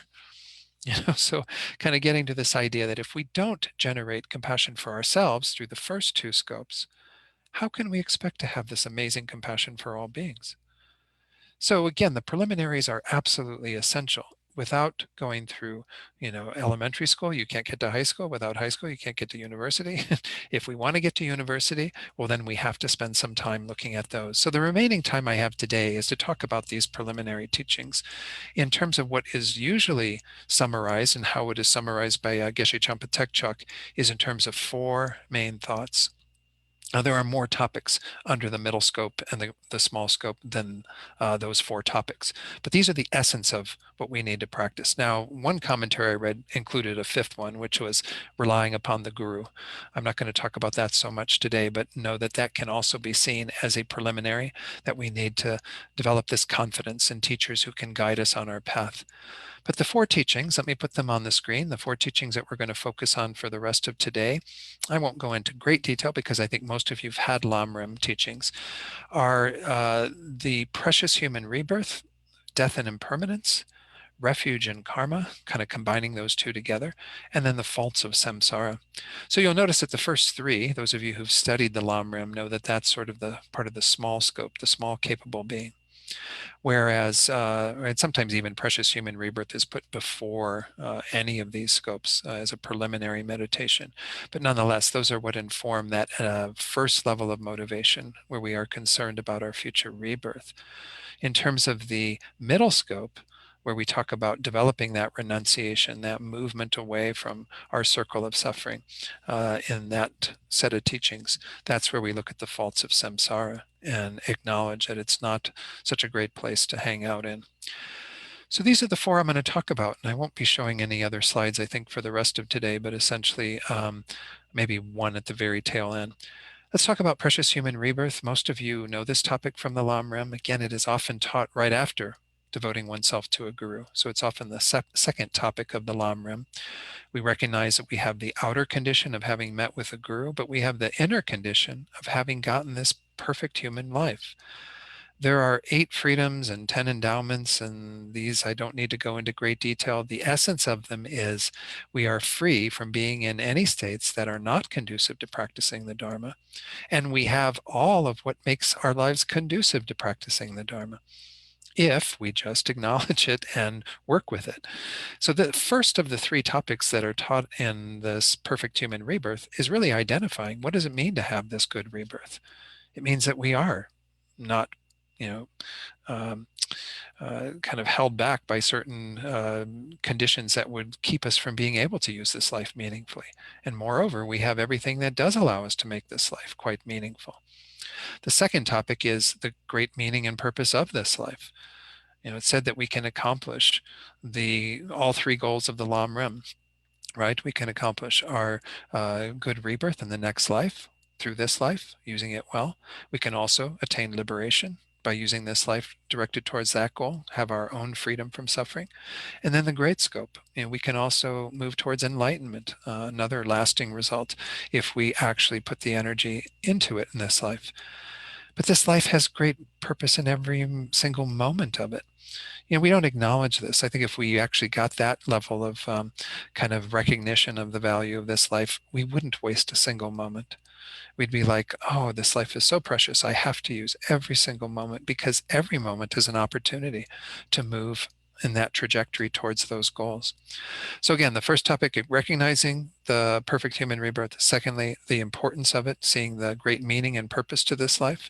And then thirdly, acknowledging that it's not so easy to attain. You might look at it and go, well, there's 7 point some billion human beings on this planet. Oh, it doesn't seem like it's that hard to get a human rebirth. But we're not talking about just any human rebirth. We're talking about a perfect human rebirth where you have all the conditions lined up, meeting the Dharma, having the interest in the Dharma, finding, that you can use this life in that way. How many beings have that out of the human being population in this planet? And then when you compare the number of human beings in this planet to the number of creatures, animals, insects, birds, whatever, all fish, all these various beings who are in the animal realm, we see that actually we're a very small part of the population on this planet. And when you look at all the vast numbers of beings in other existences, you see that actually the opportunities within the human realm are very rare for people, for beings. So we actually see again through how difficult it is to obtain this rebirth, and there are various ways that that's set out. I'm not going to go into all that detail. We can really acknowledge how important it is that we use this life well, because it's so hard to attain. And of course, one of the big things that comes out of these teachings on the perfect human rebirth is that the most important thing for attaining a good rebirth is to practice good acts, things that will allow us to achieve, create the karma for a good rebirth. So we're going to talk about that. That's, of course, the main topic that we see in the small scope. Excuse me. So the idea first is that with this very first contemplation is to spend some time really acknowledging what you already have, what you possess. That's like this incredibly precious jewel that you need to tend to, this human life. Don't, go overboard in tending to this human body and not work with your mind. Tend to your body as you can to sustain this life, but mostly tend to your mind. And that's again where we go in terms of the remaining teachings in the Lamrim.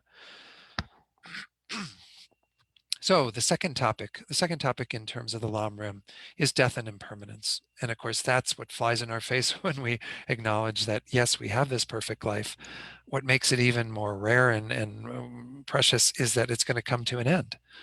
You're not going to have this life forever. Due to impermanence, we are going to lose this life. And when that happens, we have no idea. The traditional death awareness meditation is divided into three main topics. I won't go into all 9 points because there are 3 points under each of those. The very first one is the certainty of death. I think, we all think we get this. Nobody here that's with us today is going to say, oh, I'm not going to die at all. We get that there's certainty to our death, but do we live our lives as if there's that certainty? The second point is that there's uncertainty as to the time of death. And this too is a very important point. Lama Tsongkhapa actually says this is the most important point of the 3 when we contemplate our death, is that we don't know when this is going to happen. Every one of us thinks we're going to have a nice long life. We're going to live into our old age. We're going to have all these opportunities for more study and practice. But some of us may not live that long at all. We don't know. In fact, we could die today. Today could be the last day. And of course, that reality needs to sink home. Why? Because that's what puts the pressure on, right? That's what actually causes us to say, okay, now I need to use this life really well, because if I don't, I could lose it and not have done what I wanted to do with this life. Therefore, my spiritual practice becomes much more pressing. The third topic is to look at what will be important when we get to death. Is it important, in terms of how much money you have in the bank and all the things you've accumulated? Is it important in terms of how many friends you have and how good those friends are? Is it important in terms of this body, and how much we've tended to this body? Well, guess what, folks? We leave all 3 of those behind. All the money in the bank is somebody else's the moment we die. All of our friends completely gone out of our life. All of what we put into this body, it only brought us to that point, nothing else beyond that. What will be important at the time of death is what we've done with our minds, again, how we've developed our thoughts, our attitudes, which of course Lojang is very much about. Have we really taken advantage of the opportunity in this human life to study well, to practice well, to actually change our minds so that we go forward with what I like to call at this level, future life insurance, make sure that we have a good rebirth ahead of us, at least, if not having also created the causes for liberation, our own, freedom, as well as enlightenment, the bigger goal that we are always trying to hold as the most important. So again, at this level of looking at these teachings on death and impermanence, something has to change. We have to acknowledge that if we don't live our lives with that awareness, we're going to again waste this life. We won't. They say that if we actually don't use this perfect human rebirth to achieve some benefit, it's like going to an island of jewels, if you can imagine such a thing, and you can collect whatever jewels you want, but you end up going home empty-handed. In worldly terms, we would think this is such a waste, right? Yes. Or it would be, maybe in more mundane examples, because who knows what a island of jewels is like. Like if somebody were to go to Paris and they spent the entire vacation in their hotel room, And you go like, what? You didn't do anything? You didn't go to the Louvre? You didn't go to, all the wonderful places in Paris, see the Eiffel Tower, eat some of the wonderful food, shop, whatever. I mean, in worldly terms, that would be just a horrible waste of a vacation, right? To just go there and sit in a hotel room for 2 weeks. So again, what are we doing with this life? Death and impermanence is to wake us up to that. Okay, topic number 3. I realize I'm going through these quick, but I'm assuming most of you have some of the background in Lam Rim to know these teachings. I could spend an entire course just going into all of these, obviously, but nonetheless, I'm just going to touch on them briefly. And if you need more teachings on them, know that, again, any of the Lam Rim text, Stages of the Path texts, such as Liberation in the Palm of Your Hand by Pabanka Rinpoche, or there's some wonderful ones, contemporary ones by the Dalai Lama. The one called Becoming Enlightened, that's really quite nice. He goes into a number of these teachings. So you can look to those sources for more on that.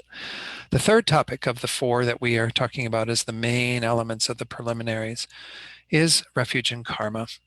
So the idea is that in the small scope, when you get to the place where you sort of recognize that death could come and that you may not get such a good rebirth as what you have this life, that perhaps you could end up in an animal state or some other state of existence, you actually recognize that you need some way of protecting you from that. What is it that will protect you from those lower rebirths or some state that wouldn't be so fortunate? We need a source of refuge. And of course, this is recognizing the Buddha who gave these teachings, the Dharma, the teachings themselves, and the Sangha, the spiritual community that practice them, especially those who have practiced them to a much greater degree so we can rely upon them more confidently. Those are the things we take refuge in. And specifically, we take refuge in the Dharma that is the teachings on karma. Again, karma is perhaps one of the most misunderstood teachings that the Buddha gave, but it's essentially referring to the causes we are creating. That's what karma literally is, the actions we engage in through our thoughts, through our deeds, through our words, all of that produces effects, experiences.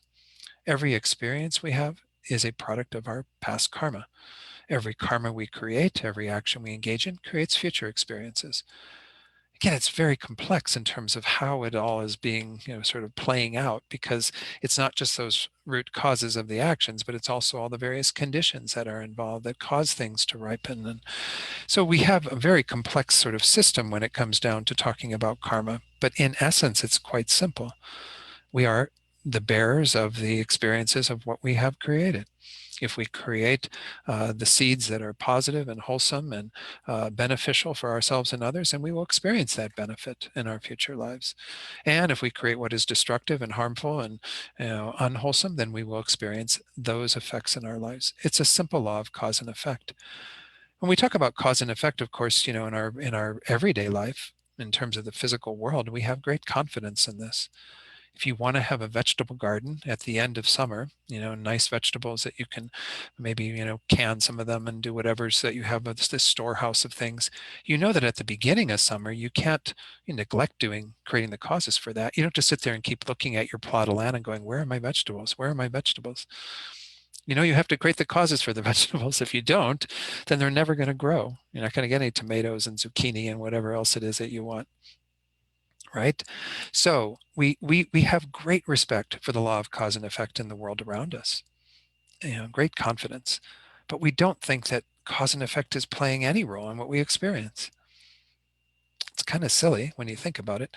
We used to joke in the master's program that the day that the world kind of, recognized this, there'd be huge headlines, karma, the cause of everything, So maybe someday that'll happen. But right now, we just have to each take our own confidence and faith in this and work with it. Now, Venerable Robina, she always emphasizes using a sort of approach like scientists do with regard to karma. It's not whether you believe or not. You make it your working hypothesis. And you say, okay, I'm going to live my life according to this principle, that what I do has a bearing on what I experience in the future. Therefore, I'm going to very strongly attend to what I do, avoid what are called the 10 non-virtuous actions, avoid all of the things that are harmful, try to diminish all the thoughts, actions, words that are going to cause my own suffering, and engage in what is more wholesome, and see what results you get.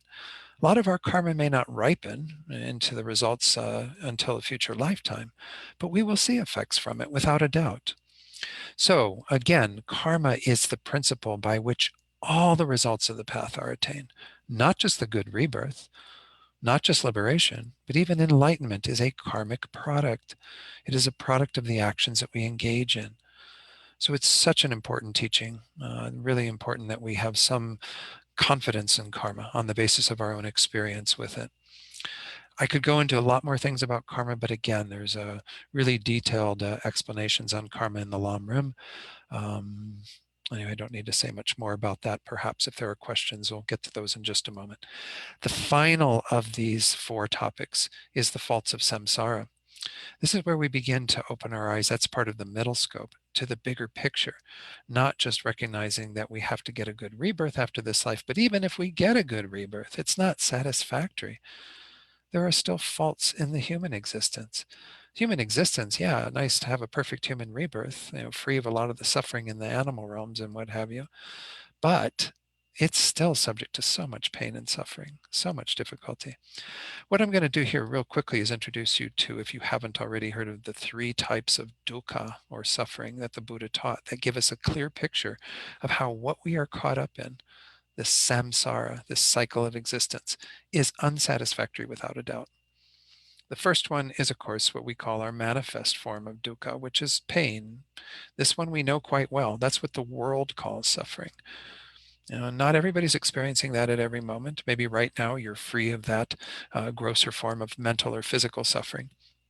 The second type of suffering, though, is saying that even those experiences of pleasure and happiness that you have, without a doubt, are also unsatisfactory because they don't ultimately satisfy and they do lead to pain and difficulty if you continue to try to experience them. The example that's often used for this, and this is what I think my teacher used, Geshe Jampa Gyatso in Italy when he taught on it. We lived and we were studying in Italy. We were about, I don't know, 10 miles away from the Mediterranean. So when the weather got nice, students would go down there and, try to have some fun at the beach and whatever and the sea. And so, let's talk about what that's like. And many of you have done that. And I know that where you're located, there might not be, an ocean side, but, nonetheless, you go down to the beach. I mean, it's a fairly warm day, and so but you sit out in the sun, and you get really, really hot. And then you go into the water to cool down. Then it gets a little too cool in the water, and you come back to the heat of the sun and you get hot again. And then you go back into the water to get cool. And you keep doing this throughout the day, right? And that's called having fun at the beach. Is it really fun? All you're doing is you're starting the suffering of heat when you begin to sit in the sun and ending it when you go into the water, beginning the suffering of cold. The cold feels good in comparison to the sun, but it's not a final solution, right? Because eventually you get too cold and you have to get back out in the sun. So again, this is how all our lives are. We have to open our eyes to that reality. This is called the dukkha of change. The fact that these experiences change, they aren't reliable. They don't ultimately satisfy. Another example that's maybe works to some degree to show how things don't satisfy in the moment either is if I were to offer you a piece of cake, if I was there with you and I said, oh, here's a piece of chocolate cake, and you were able to say, no, I had chocolate cake when I was 5 and I'm still quite satisfied. I mean, does that happen? No, right? We're like, thank you, I'll take another piece because we have to keep recreating that happiness, right? That pleasure, and we try to sustain it. Of course, when we were 5, we probably did see the suffering of eating too much cake, right? Because we just engage in it thinking, oh, this is so delicious. I'll just have more and more of it. And then we got a bellyache and maybe we even, had worse. So the idea is that, these are not the solution. All these pleasurable experiences of samsara only lead to more suffering. The third level of suffering, or dukkha, is what we call pervasive. Rinpoche calls it compounding. Some people just say compounded or conditioned suffering. Pervasive conditioned suffering is the term I tend to use. Pervasive in that it pervades every existence in samsara, and it pervades every moment of every existence in samsara, because you're never without this form of dukkha. There are no vacations in samsara, as Rinpoche says. Secondly, the conditioned part of it means that you are conditioned to experience the other types of suffering because you're under the control of your karma and, of course, the deluded states of mind that created that karma. As long as we're under the control of these factors, we're going to continue to experience an unsatisfactory state. His Holiness says this refers to the, reality of our unenlightened existence. The fact that we are going to be continuing to experience samsara until we change the causes and conditions. Excuse me just a moment.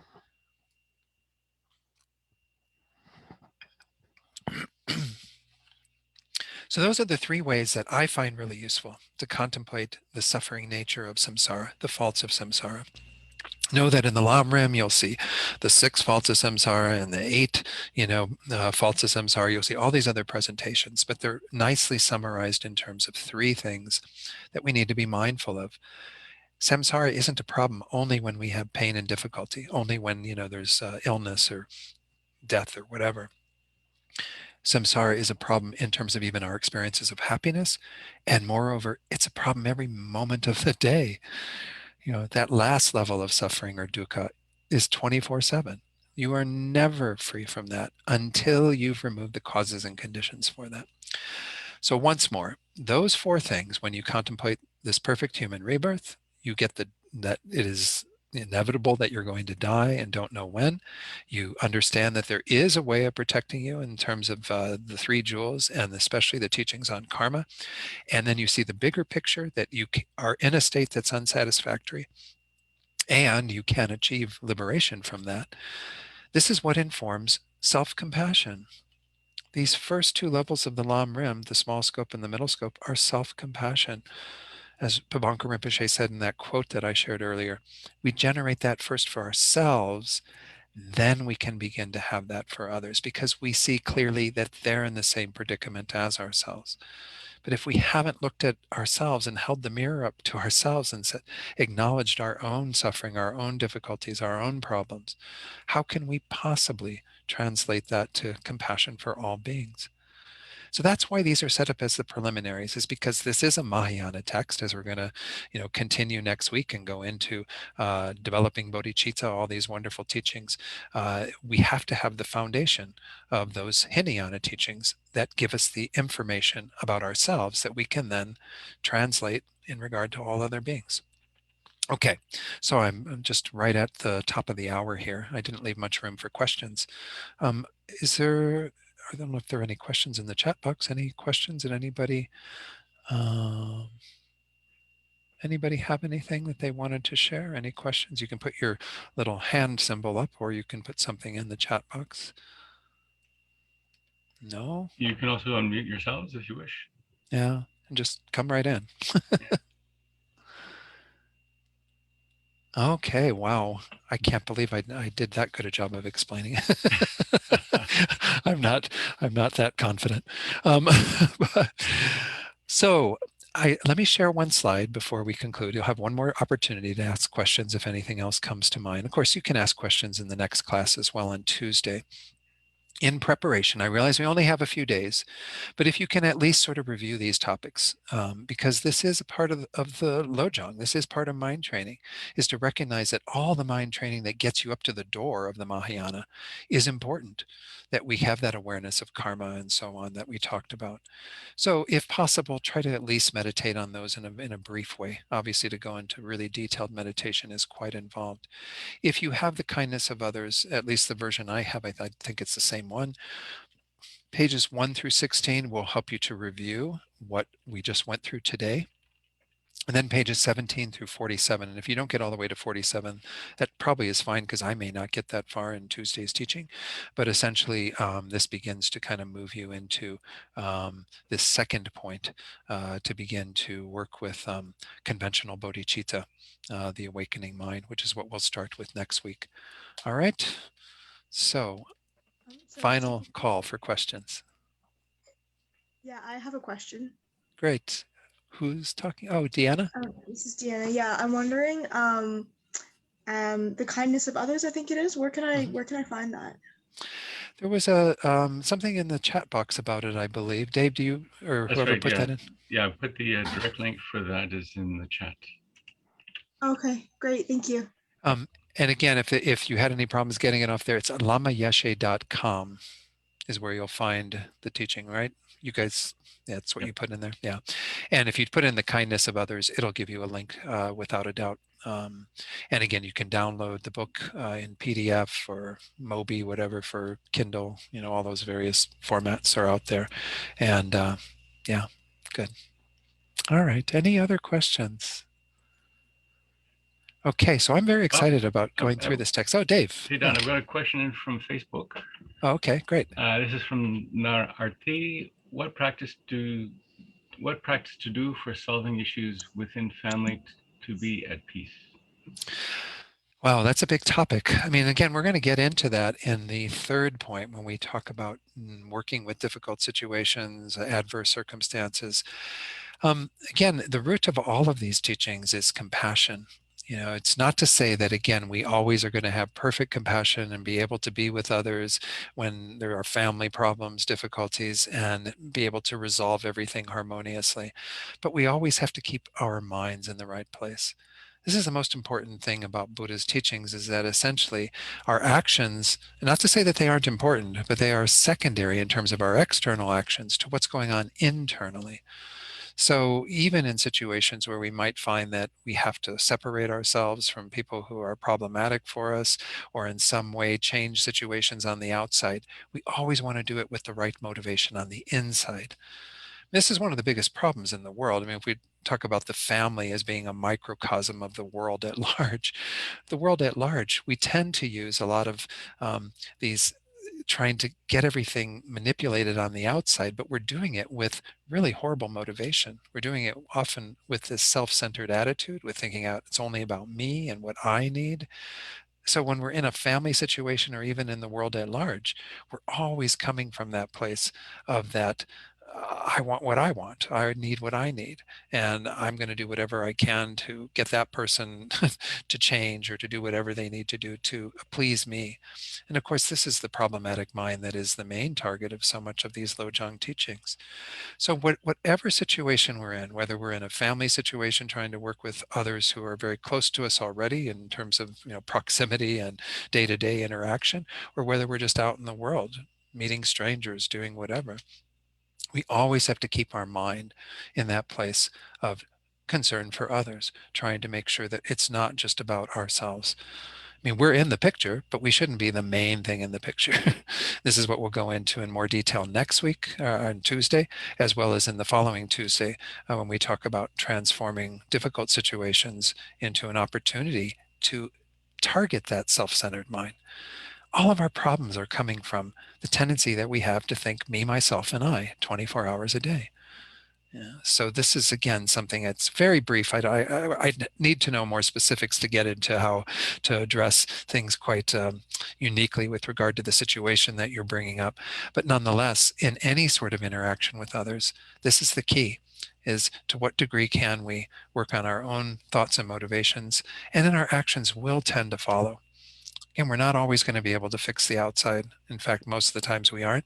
And we aren't going to be able to change others. In fact, most of the times we aren't. So we have to acknowledge that we change ourselves and that thereby we become more harmonious with others, even when there are problems and difficulties, so-called problems and difficulties that we can actually learn to like, that we can actually learn to transform. So maybe that's enough for right now on that. Yeah, Christina, I notice that you have your hand up. Hi, Dan. Hi. So you talked about earlier the twin demons as Mm-hmm. part of the wings of compassion and wisdom. So I couldn't discern the difference between self-cherishing versus grasping at I. Mm-hmm. The I, like, what is the difference between the two? Sure. All about I, right? Both of them, it seems. Yeah, they both are working with the I. It's just one is an attitude and a thought that is the self-centeredness or the self-cherishing, where we're holding that I to be more important than others. We're going to go into this in next week as well, or on Tuesday. I keep saying next week. Not used to this doing like a Sunday and then starting the classes on Tuesday. But anyway, on Tuesday, we're going to go into this in more detail. So this is kind of taking the thought of I and saying I is more important than everyone else. Mhm. It's like, it's a way of operating in our lives. Um, it can be really subtle sometimes. Like when you go to the grocery store and you like pick out the best of what's there for yourself, like even in the produce, you look at all the apples or whatever and you go, wow, that apple looks really, really good. It's the perfect apple, right? That, believe it or not, is a subtle form of self-cherishing. Why? Because it thinks, I deserve that really, really delicious, wonderful looking apple, right? The one that looks better than all the other apples. Mm. So it plays out in grosser ways, of course, when we get involved in thinking whatever I need is more important to others, so therefore I'll even harm them to get what I need. That's where it becomes really problematic, but it's something that is so ingrained in how we live our lives. The self-grasping that's underneath that, and I'll talk about the relationship between these two because it is an interesting little thing to talk about, but I'll get into that next week. Self-grasping is where we have this thought of I that we elevate in terms of thinking that it exists in reality, that it has some substantial existence. It's a much subtler form of thought or attitude to get at. It's not quite the same, though they can arise together. That's why they're called the twin demons, is because they tend to come together. We are grasping at a real I, thinking that this I exists in reality. Now, I'm not telling you there is no real I. I'm just saying that the level of reality that we imbue on this I doesn't exist. Instead, we have to get the very subtle way that the I exists, which we'll talk about when we get to the ultimate bodhicitta at the end of this course. But essentially, this sense of an I is held to be real. And then together with that, we think that I is most important. So this one manifests more in terms of our behavior with others, the self-centeredness, the self-cherishing. But this is the kind of the deeper error that we're making most of the time as well. So they tend to arise together and they become a little indistinguishable in terms of how they play out. But there are actually two separate thoughts there. The thought that the I is real and the thought that the I is most important. Does that make some sense? Yes, Yeah, thank we'll you. talk about this more next week, though. But thank you for bringing that up. Yeah, Thank you. great. Anyone else? Anything from today? Okay. All right, well, thank you all for joining today. Let's do some dedication prayers. Just to make sure, again, dedication is an important part of our practice to make sure that none of the merit, none of the positive potential we've created is wasted, but rather brings about the result of our own enlightenment, and then by virtue of that, the enlightenment of other beings. So there are two verses actually here on this screen in front of you. The first one has those thoughts. The second one, the last 4 lines are all about bodhicitta, and just acknowledging this strong aspiration that bodhicitta grow and develop in our own hearts. And as we think that, we also think, may it grow in the hearts of all beings. How wonderful the world would be if every being was motivated by bodhicitta. Due to the merits of these virtuous actions, may I quickly attain the state of a Guru Buddha and lead all living beings without exception into that enlightened state. May the supreme jewel bodhicitta that has not arisen arise and grow, and may that which has arisen not diminish, but increase more and more. And we do some prayers for the long lives of our precious teachers. We touched on the topic of gurus very briefly today, but we need these gurus in our lives because their wisdom, their compassion is so profound, has such a big impact in our lives. So let's make strong prayers for these 3 teachers, His Holiness Lama Zopa Rinpoche, as well as Asalhita, Lama Yeshe's reincarnation, but also extend this out to all the other gurus, especially to Geshe Sonam there, Lama Yeshe Ling, all the other gurus that we and others have karmic connections with. The wish-granting, wish-fulfilling jewel, source of every single benefit and happiness in this world, to the incomparably kind Tenzin Gyatso, I beseech, may all your holy wishes be spontaneously fulfilled. You who uphold the subduer's moral way, who serve as the bountiful bearer of all, sustaining, preserving, and spreading Manjunath's victorious doctrine, who masterfully accomplish magnificent prayers, honoring the 3 jewels, Savior of myself and others, your disciples, please, please live long. Venerable One, to you whose kindness exceeds that of all the conquerors for those wanderers in far-off places, especially the West, mindful of your loving concern for us in intentionally descending again into a family of a far distant land, we make this request. O Lama, please, please live long. And lastly, dedicate for any beings that you're holding in your heart, those that you know or whose situation moves you, who are experiencing obstacles or illness, who are dying or who have died. Send this positive energy out to those beings. Although we want to have concern for all beings, we work with what we have in our lives, with where your heart moves you. So think about those beings and think that they receive the benefit of what we've done here today. It removes their suffering immediately and helps them to have all the causes that will bring about true peace and happiness. And in this way, may all beings achieve true peace and happiness. Wonderful. Thank you all so much again for joining today. And I'm very much looking forward to teaching this text, and I'm so glad to have the opportunity to revisit it with all of you. So I'll see you on Tuesday. Thank you so much, Don. Thank you. Very welcome. And see you on Tuesday. It's Great. 7 o'clock, 7 p.m. Tuesdays. The link for the Zoom registration is in the chat. It's different from today's. So I hope to see you all on Tuesday. Wonderful. And we see thanks coming in from Facebook as well. Oh, very welcome. Thank you all so much. All right, everyone. Blessings. Be well. I'll see you again on Tuesday. Bye-bye.